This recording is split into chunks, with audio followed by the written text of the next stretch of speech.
कि श्रीमद्भागवतान्मुक्ति सप्ताहं वाचनं कुरु इति सूर्यवचः देवः। हे गौकर्ण, तुम अपने भाई को श्रीमद् भागवत की कथा सुनाओ, उससे इसका कल्याण हो जाएगा। गौकर्ण जी ने तुरंत अपने गांव में एक दिव्य श्रीमद् भागवत का आयोजन किया। सुंदर व्यासपीठ बनाई गई, गांव वालों ने भी खूब सहयोग किया, सबके लिए आसन दिया। देव, पितृ, ऋषि, वेद, धुंधुकारी के लिए भी एक आसन था, पर धुंधुकारी तो प्रीत, हवा होती और वो उड़ जाता। तो व्यासपीठ के दक्षिण भाग में एक बांस का डंडा लगा हुआ था, उसमें पितरों का वास होता है। तो उसी बांस के डंडे में जो सप्त ग्रंथि वाला बांस का डंडा था, उसी के नीचे वाले छिद्र में धुंधुकारी बैठ गया और बड़े ध्यान से कथा सुनने लग गया। पहले दिन की कथा से पहली ग्रंथि चटकी वो दूसरी ग्रंथि में चला गया, दूसरे दिन की ग्रंथि से दूसरी ग्रंथि, तीसरे दिन की कथा से तीसरी ग्रंथि, और एवं सप्त दिनश्चैव सप्त ग्रंथि विभेदनम। सातों दिन की कथा से जो है सातों ग्रंथियां फट गई और वहां से धुंधुकारी बड़ा सुंदर रूप में प्रकट हो गया। दिव्या रूप धरो जातः तुलसी दाम मंडिता पीतवासो घनश्यामः मुकुटी कुंडलान्वृता। ऐसा लग रहा था साक्षात मानो भगवान नारायण ही हो, पीतांबरधारी। व्यासपीठ को प्रणाम किया। गौकर्ण जी ने कहा, भैया कौन? धुंधुकारी कहता है कि भैया मैं वही धुंधुकारी हूँ जो प्रेत बना था, पर इस भागवत की कथा से मेरा कल्याण हो गया। धुंधुकारी ने यहाँ पर भागवत की मुक्त कंठ महिमा का गान किया। धुंधुकारी कहता है कि धन्या भागवती वार्ता प्रेत पीड़ा विनाशिनी। भैया, ये श्रीमद् भागवत की कथा बड़ी दिव्य है। मुझ जैसे महापापी का भी इसने कल्याण कर दिया है। धुंधुकारी एक बहुत बढ़िया बात करता है। धुंधुकारी कहता है कि भैया मेरे जीवन में कोई भी सद्गुण नहीं था, मैंने केवल एक बार कथा सुनी, और एक बार कथा सुनने से कितना दिव्य ज्ञान हो गया कि धुंधुकारी कहता है यस्मिन् वै भारते वर्षे सूरीभिर्देव संस्तति। धुंधुकारी कहता है कि भैया जिसने इस भारतवर्ष में जन्म ले लिया है मनुष्य योनि में, यदि कदाचित उसने एक बार भी कथा को नहीं सुना तो उसका जीवन व्यर्थ है। अकथा श्रवणाम पुंसाम निष्फलम जन्म कीर्तितम। उसका जन्म निरर्थक है। मुक्त कंठ महिमा गाई भागवत की।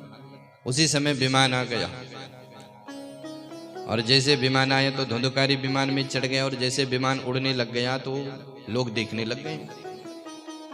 गौकर्ण जी ने भी रोका, बोले भैया यहाँ पर तो देखो कितने सारे श्रोता हैं, लगभग 40-50 तो होंगे, तो 40-50 विमान लेकर के आओ, तुम तो एक विमान लेकर के आए। तो पार्षद कहते हैं कि भैया विमान तब आता है जब कथा को कथा के रूप से सुना जाए। श्रवणम तो विभेदेना, सुनने में भी भेद होता है। कुछ लोग बड़े ध्यान से सुनते हैं, कुछ लोगों का ध्यान तो शरीर यहाँ होता है और ध्यान तो दुकान में गया है। कुछ अपने कमरे का भी स्मरण कर रहे होंगे, कमरे में मैंने ताला लगाया है कि नहीं लगाया है। चाबी तो लेके आई लेकिन कहीं ताला लगाना होता हो। श्रोता भी 4 प्रकार के होते हैं। एक होता है श्रोता, जिसे केवल कथा से मतलब है, बाकी कुछ नहीं। दूसरा होता है सरोता, वो कथा तो सुनता है लेकिन साथ साथ में सोचता है कि पड़ोसी थोड़ा बात तो कर ले। तीसरा होता है सोता, जिसे कहीं नींद नहीं आती उसको कथा में नींद आती है। और चौथा होता है महाराज प्रसादी भगत। कथा का समय 11 से 2 तो वो आएगा 1:30 बजे और चकाचक माल खा के पैक करके भी ले जाएगा। तो यदि कोई श्रोता है तो ही उसका कल्याण होता है। धुंधुकारी ने बड़े भाव से कथा सुनी, तभी जाके धुंधुकारी का कल्याण हो गया। सारे लोग देखते ही रह गए। गौकर्ण जी कहते चिंता मत करो, हम अगले वर्ष फिर से भागवत की कथा को कहेंगे। और पुनः भागवत की कथा हुई और अब की बार तो महाराज मेघपुर के लोग बड़े सजग, बड़े भाव से कथा सुन रहे हैं। और जैसे 7वें दिन की कथा विश्राम हुई तो जितने श्रोता है उतने विमान प्रकट हो गए। अयोध्यावासिना पूर्वं यथा रामेण संगता तदा कृष्णेन तेनीतं गोलोकं योगे दुर्लभम। जिस प्रकार से भगवान राम के साथ समस्त अवधवासी साकेत गए, उसी प्रकार से उस क्षेत्र के लोग भी भगवान के विमान में चढ़ करके बैकुंठ को चले गए। बोलिए भागवत भगवान की। सनकादिक कहते कि नारद जी, धुंधुकारी जैसे महापापी का भी उद्धार हो गया भागवत से। नारद जी ने अंतिम प्रश्न किया, बोले महाराज इस कथा का नियम क्या है, इस कथा को कैसे किया जाए? तो सबसे पहले नियम के बारे में बताया। बोले जिस प्रकार से एक पिता अपनी कन्या का विवाह करता है, उसी प्रकार से इस कथा का आयोजन भी करना चाहिए। विवाहे या दृश्यम वित्तम। अब एक पिता अपनी कन्या का विवाह अपनी सामर्थ्य के अनुसार करता है, कोई करोड़ों में, कोई लाखों में, कोई हजारों, जैसी जिसकी सामर्थ्य। महाराज कथा कहाँ होनी चाहिए? तब सनकादिक कहते हैं इस कथा को आप घर में करो, मंदिर में करो, तीर्थ में करो। तीर्थे वापि वने वापि गृहम वा श्रवणम मतम। घर में सुनने का साधारण लाभ है और किसी मंदिर में सुने तो उसका दुगना लाभ हो जाता है। और संतों की सन्निधि में अगर कथा को सुन लिया जाए तो महाराज उसका तो अनंत लाभ है। ये दिव्य आश्रम है, समाधि आश्रम। यहाँ पर महापुरुषों ने दिव्य समाधि ध्यान किया है, तो यहाँ पर कथा सुनने का बड़ा ही फल है।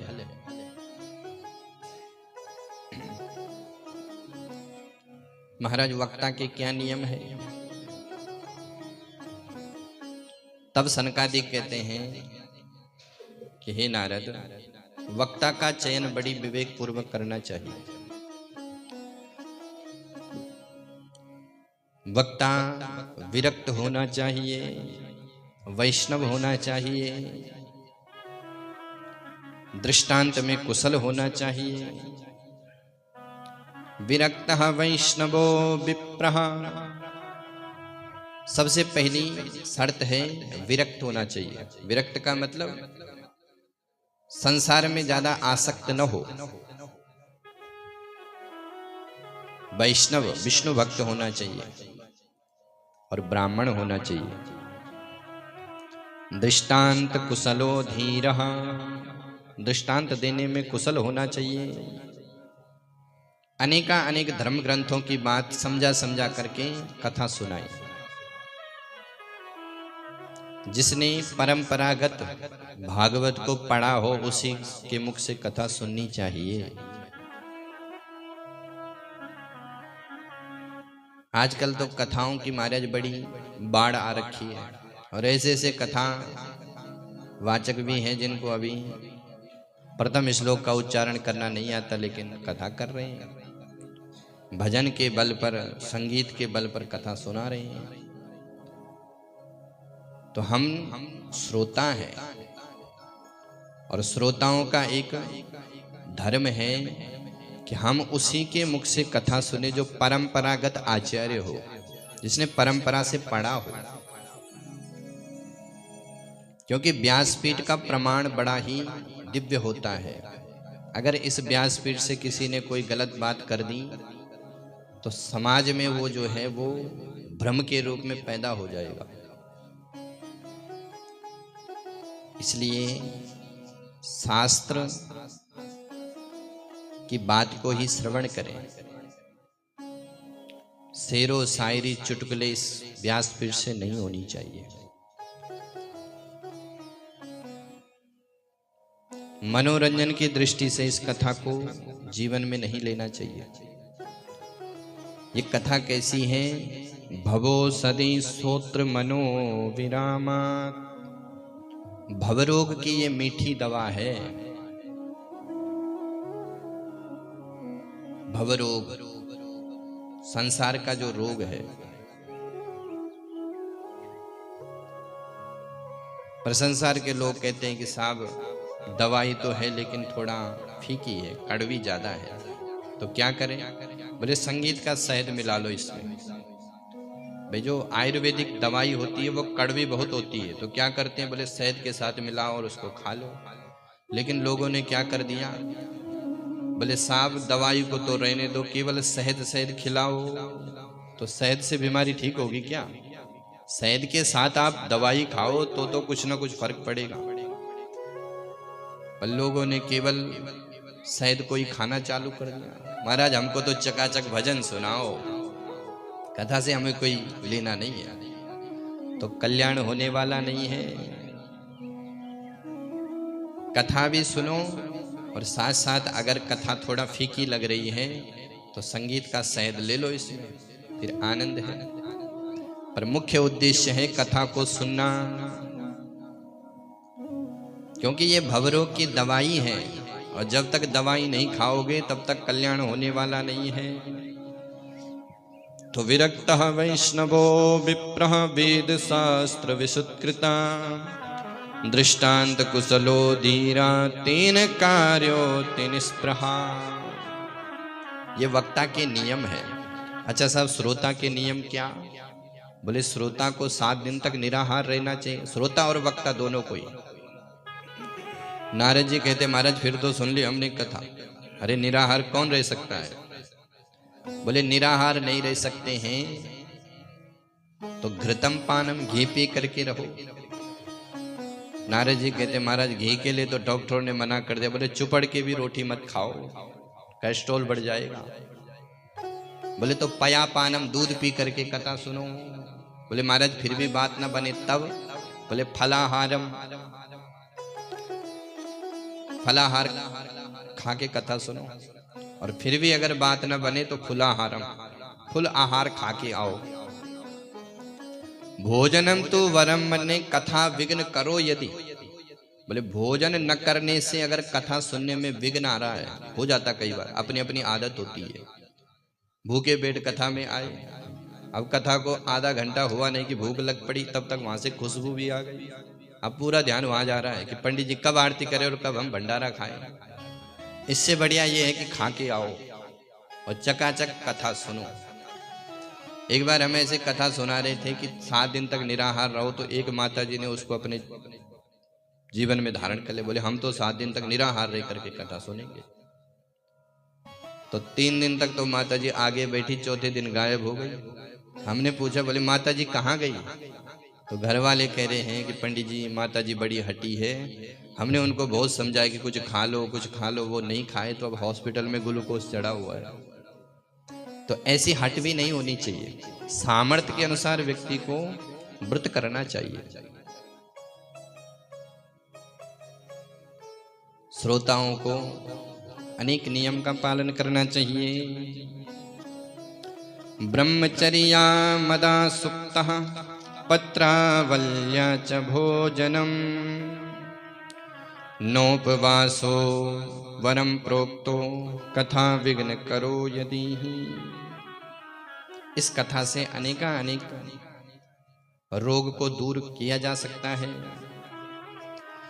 कथा सुनने से अनेक रोग दूर होते हैं। कौन कौन से? बोले अपुष्पा काक वंद्या च वंद्या या च मातृका। जिस स्त्री का गर्भ टिकता नहीं है वो इस कथा को बड़े ध्यान से सुने। व्यासपीठ पर एक सुंदर फल रखें कथा से पहले, और जब कथा विश्राम हो जाए तो व्यास जी से उस फल को ग्रहण करें। किसी की कामना अमुक अमुक कामना है तो उस कामना के लिए आप व्यासपीठ से प्रार्थना कर सकते हैं। जैसे किसी का विवाह नहीं हो रहा है तो व्यासपीठ पर आप स्वागी आदि चढ़ा सकते हैं। अनेक अनेक कामनाओं के लिए भी इस कथा का श्रवण करना चाहिए। महाराज कथा के अंत में नाम संकीर्तन होना चाहिए। जैसे ही नाम संकीर्तन की बारी आई तो नारद जी ने अपनी बीड़ा पर राग छेड़ दिया। यमन नारद जी जैसे ही राग बजा रहे हैं इतने में प्रहलाद जी महाराज ताली बजाने लग गए। उद्धव मजीरा बजाने लग गए।